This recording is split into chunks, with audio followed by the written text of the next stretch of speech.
نحمده ونصلي على رسوله الكريم اما بعد فاعوذ بالله من الشيطان الرجيم بسم الله الرحمن الرحيم رب اشرح لي صدري ويسر لي امري واحلل عقدة من لساني يفقهوا قولي۔ ابو ہریرہ رضی اللہ تعالیٰ عنہ کے ساتھ علی ظہر المسجد، مسجد کی چھت پہ، فتوضأ تو انہوں نے وضو کیا، ہو سکتا ہے وضو کی جگہ اوپر ہو، فقال تو کہا انی سمعت النبی صلی اللہ علیہ وسلم یقول کہ میں نے نبی صلی اللہ علیہ وسلم کو فرماتے ہوئے سنا، ان امتی کہ میری امت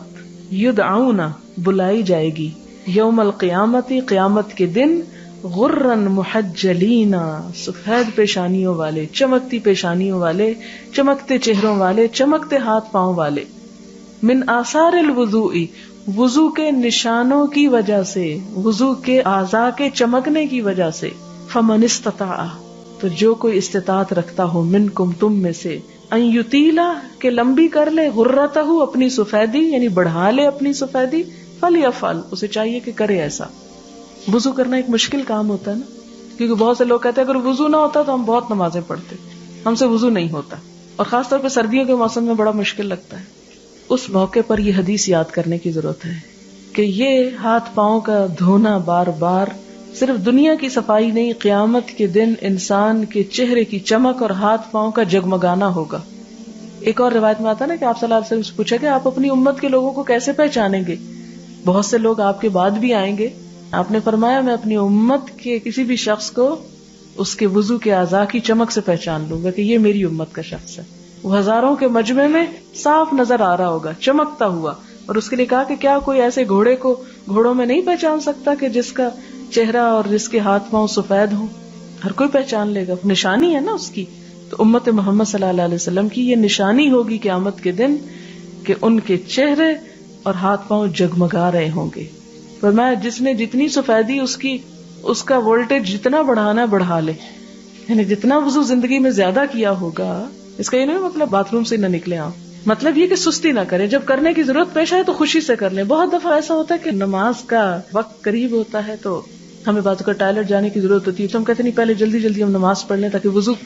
تو ایسے موقع پر منع کیا گیا ہے کہ اگر پیشاب آ رہا ہے تو پہلے اس سے فارغ ہو پھر نماز پڑھو، یعنی زبردستی کی نماز نہ پڑھواؤ۔ لیکن چونکہ وہ سستی ہوتی ہے شیطان کی طرف سے، تو اس موقع پر وولٹیج کی بات یاد کر لیں کہ ذرا سا پاور ایک گنا اور بڑھ جائے گی، اس لیے وضو کر ہی لیتی ہوں۔ کوئی نماز قبول نہیں ہوتی طہارت کے بغیر، اور ہم طہارت کو شرم کے مارے جاننا ہی نہیں چاہتے کہ طہارت کیا ہے، یہ طہارت کس کس چیز سے ہوتی۔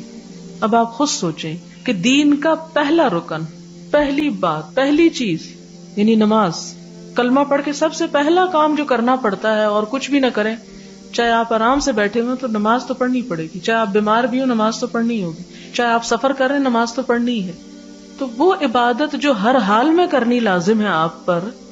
اگر وہی قبول نہیں ہوتی اور اسی کا طریقہ نہیں آتا تو کیا کمایا زندگی میں؟ لا تقبل صلاۃ بغیر طہور، طہور یعنی طہارت کے بغیر نماز نہیں قبول ہوگی۔